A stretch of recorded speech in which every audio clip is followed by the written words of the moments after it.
Hey everyone, it's Cassidy from the O'Donnell Homestead and welcome back. Today we are doing a seed haul. This video was supposed to be uploaded last week. Guys, I am not good at keeping a schedule, so I'm just not going to make them anymore. I will commit to doing one video a week and one podcast a week going forward. On Tuesdays, definitely for the podcast, but I'm not entirely sure about what day for the YouTube video. So let's just jump right into our seed haul. I'm really excited about gardening this year. I really tailored in variety. I feel like I have a lot more experience this year and I know what I want to focus on and how I want to execute my plans, if you will. So I'm pumped about that. Please excuse the flour on my shirt. I'm making ciabatta rolls. So I'm just really pumped for this year. I just think that, we live on less than a third of an acre. We're urban homesteaders. And so we have to be really mindful and practical about the space that we have. And, on that third of an acre, our house sits and a garage sits and we have a chicken coop. So all the yard is not garden yard. And all of it's not even usable for gardening because a lot of it's really shady and just not grass, not like soily enough for it. There's a lot of rock. So I'm really excited to show the different varieties that we got this year. We are really, we feel a lot more knowledgeable and I just feel a lot less tempted by the thousands of different tomatoes I can grow, and I know the ones that I really like, and I know the ones that are going to be really beneficial for things like salsas, sauces, pastes, and everything like that. So let's hop right into the haul. I'm excited, and obviously there are some things in this haul that I got just for pure enjoyment because I do love to garden, and I love fresh food. So let's hop right in. We'll start off with this. These are shelling peas. I ordered all of my seeds from Johnny's Seeds this year because in the past they have been my highest germination rate, and they have produced really good fruit from their fruit and veg. So Johnny's Seeds, I got this big old thing of peas because I really loved having, these are shelling peas. This is a pound, I believe, and there's about 1,600 seeds in here. Is that correct? Let me look at my little notes section. But I was really excited about, I got 1 pound of these. So there's a ton of pea seeds in here. I want to plant peas like there is no tomorrow because you need a lot of them to shell them to freeze or whatever. But we also just really enjoy eating these fresh. I ate so many freaking peas last year, and I also really like, to shell. It's just a very therapeutic thing to do. So, a pound of peas we got. Then I got this big old thing of radishes. Let me find where they are. I believe that, I don't even know if it's going to say on here, but I believe that this is 5M seeds. I don't know what that means. I don't know. It was a big packet of radishes. The seeds are all the way up to here. It's definitely not a pound though, so I'm not entirely sure of exactly how much is in here, but I'm really excited about these seeds because this is saying that there's 74,000 per pound, but this is not a pound, so who knows. Anyway, that's besides the point. So these are just regular, the little round radishes. We really love radish. It's one of our favorite early spring foods. We use it on tacos and everything like that. And I'm really interested in trying to either dehydrate, or we're really talking about getting a,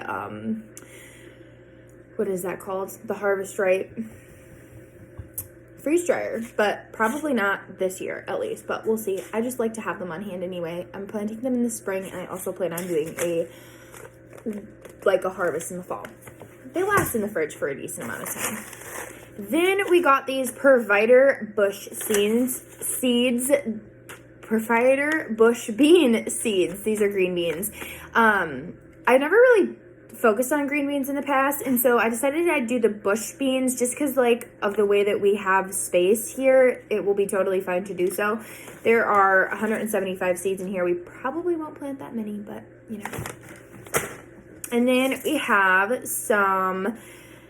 this is basil. I got loads of basil because last year I planted so much basil and it was awesome to have all of it on hand. We dry a lot. I make a ton of pesto for the freezer, and it's just really nice in the wintertime because it's a beautiful, fresh, vibrant meal. So I really like having it. So this is a basil.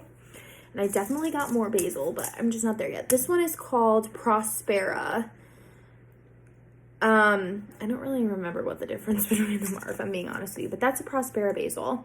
Then I got these pickling cucumbers. There's 30 seeds in here. Again, these are just a climbing cucumber.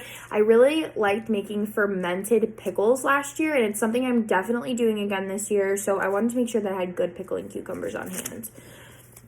Then we got some Giant of Italy parsley. There are, again, about 200 seeds in here. I like parsley is another herb like basil. I use it on a ton of stuff and I really like the taste of it, and you can do a lot with it. So I got a bunch of that. Then we got Nelson radishes. I got a smaller thing of these. There's about 250 seeds in here, and this is like a French breakfast radish. They didn't have any of like the French breakfast variety, so I took this, which is basically the same thing. It's just a different type. Then we got these super sweet 100 cherry tomatoes. There are 40 seeds in here. These are just a staple for us. We just eat them fresh. I make bruschetta from them.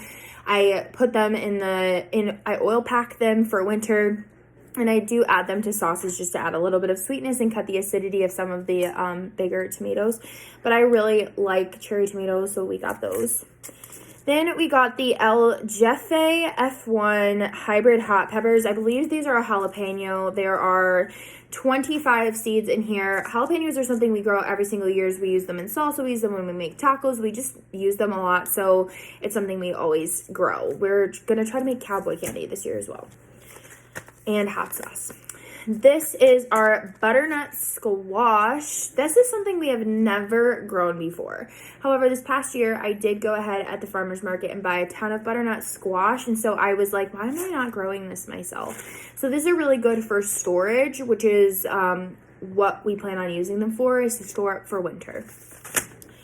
Then these are for fun. These are not like necessarily a super like, oh, this is going to save you money, or oh, this is really practical, but I love Brussels sprouts and I've never tried growing them before.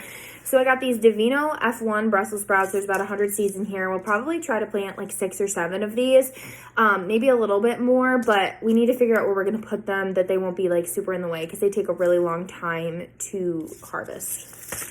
Then we got, this is in no order, you guys. I'm literally just pulling them out of here. So we got these plum tomatoes. This is the plum regal tomato. There are 15 seeds in here. When I talked about tailoring back on variety, this is what I meant. There's nothing special about this tomato. It is just a simple plum tomato that I know is going to grow well and that I know will make a lot of sauce, salsa, and diced tomatoes and things like that, because personally, that's what we want to do. We want to save a lot for winter so we don't have to grocery shop in the winter. These are leeks. We love leeks. I'm going to freeze a lot of these to use in soups and stews and just, you know, all those fun things. So these are the Bandit organic leeks. There's 250 seeds in here. Then we got this Greek oregano. There are 200 seeds just about in here. I like oregano. Again, same thing with the parsley, the basil. I really like herbs. They're really easy to grow. And a lot of times they come back, not basil, but parsley stayed for us in the yard until like it literally got to be -20 out. And that's not usual for around here. We've had some thyme plants in the back that I've had growing for 3 years that stay perfectly healthy. I don't know about oregano around here, but I wouldn't mind bringing it in. We have our rosemary inside, so I just got some oregano seeds because I haven't grown that in a few years, and I really appreciate having fresh herbs.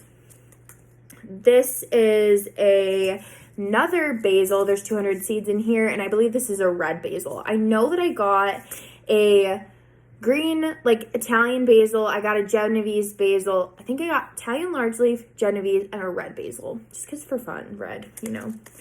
And in that, there's 250 seeds. I don't remember if I said that. This is a Chinese cabbage because next year we plan on trying to make kimchi. Kimchi is something that I love. It has been such a fun thing to include in our diets, and it's so good for you because it's fermented. Same thing with the fermented pickles. So we said, you know what, we're gonna get the Chinese cabbage to try to make kimchi, and I also really like Chinese cabbage in salad, so I was like, we'll get that. These are red rocket hot peppers. They're just like a cayenne variety. There are 25 seeds in here. Then, oh, I'm making a mess. We got these Albion F1 pelleted parsnip seeds. I'm going to show you all what these look like, because in case you've never used a pelleted seed before, I have not, and so I'm really excited to see how this turns out. So this is what it looks like. I'm going to try to show you. And this is one parsnip seed. So this makes it a lot easier. If you've ever seen a parsnip seed or a carrot seed or a beet seed, they're really small. And so they can be really difficult to space efficiently. And so you spend a lot of time, weeding and thinning your seeds. And to be quite honest with you, it's just not my favorite task. So I said, I'm going to try these pelleted seeds this year and see if that helps. And if not, I'll just go back. I've never grown parsnips before, and actually I've never even grown carrots before, so I'm really excited to try that. These I'm really pumped about. We love parsnips. These are a good storage variety, so we'll keep them in our little makeshift root cellar for the winter. We make a lot of soups and mashed potatoes and shepherd's pies and things like that this time of year with parsnips. These are chamomile. I have so much chamomile that has self-seeded in the backyard, but to be honest with you, I'm really thinking about just taking these and spreading them all in my front, in the front, because our front bed it's really difficult to plant, and I'm a little bit nervous about planting too much food stuff right out front of our house since we live in town. So I figured chamomile, pretty safe, just looks like a flower. Not a lot of people are going to know that it's a food source, which if they do and they want to take some, I don't really care, because I'm going to have thousands of freaking chamomiles. All right, then we have red beets. Again, we went with a pelleted seed. If you can see, our theme this year is food storage. We have really tried focusing on most of our foods being, a resource for us to be able to freshly eat, but also store it for winter. Here's this pelleted seed. This is the Boro F1 organic pelleted seed. I like beets. They store the same way a parsnip or a carrot would, in dirt in a root cellar or in a refrigerator. So, yeah, these are going to be good. This is my large leaf basil. This is the Italian one I was talking about. So the other one must have been the Genovese. Again, just fresh herbs. In the beets, there are 250 seeds, and this is 200 seeds for that basil. I got some bunching onions, so just green onions. I like having these on hand for fresh eating on top of eggs in the summertime, and there are 500 seeds in here, so we'll have plenty. Now, these are hybrid cherry tomatoes, Sun Gold. There's 40 seeds in here. Sun Gold tomatoes are my love language now. They are so delicious, and if you have never had them, I highly recommend trying them. They're so sweet, and they kind of have that punchiness that a tomato has, but it's not overwhelming. These are our Bolero organic pelleted seeds. There are about 250 seeds in here. And these are also, they're a storage carrot. Storage green cabbage. There's 100 seeds in here. Again, excited about that. That's pretty self-explanatory, This is a hybrid storage green cabbage, storage number 4. It's good for our area. San Marzano, 2 tomatoes. Again, I'm going with more, the San Marzano 2 was better for our area. And this is also an heirloom tomato, so I could save the seeds if I wanted to. There's 40 seeds in here. And I think that these are going to be really good for us. Like I said, I'm really tailoring down. I know this is backwards to you. I'm sorry. I'm really tailoring down, though, on variety. This I got, which is a hybrid broccoli that's good for our area, and it is Eastern Magic broccoli. I like broccoli. We like broccoli. I've also never grown broccoli, and if I can grow enough to store some up, I will. Again, same thing with the Brussels sprouts. I'd like to try to find a place where I could put these that they're going to be kind of out of the way, just because I would rather plant more peppers, because I know I'll get enough to save them all, or onions. And now this is just Ace 1 bell pepper. There's 25 seeds in here. This is just a red bell. I went with these. Alexa, stop. I went with these because I figured that they would be the easiest for our area to grow. Again, I'm going with hybrids. These are not the same thing as GMOs. These are not the same thing as anything bad. Hybrids are fine. I want to grow what will grow best in our area. We have a shorter growing season, so I got some varieties of peppers that just aren't as long of a season. Like, you'll get a harvest a little bit earlier. So that is all. And then we also ordered some onion starts, but they won't come until March or April. I've tried starting onions from seed in the past, and it just has not worked out in my favor. So I said, you know what, I'm just biting the bullet for now, and I am just going to order the starts for the onions and then just go from there. So that's it for our seeds. There are a few other things that I want to get going forward that I probably won't order from Johnny's. I might just order elsewhere. I do want to get some more thyme. I do want to get some flowers, some edible flowers and more herbs. And I also want to get some black beans to store up in for dry beans. So I have to order those. I just didn't think about that, and my husband Brennan so graciously reminded me the other day that I wanted to do that this year. So that is all, my friends. I will see you here in a couple of days. Again, thank you so much for being here. I'm really excited to go into 2023 with y'all. I will do a garden planning video with you very soon for small spaces. If you are into urban homesteading or homemaking or anything like that, feel free to go ahead and subscribe to us, Urban Chicken Keeping. We were just on CNN about backyard chickens, so that was a lot of fun. So I hope that you all enjoy, and we will see you next time. Sláinte!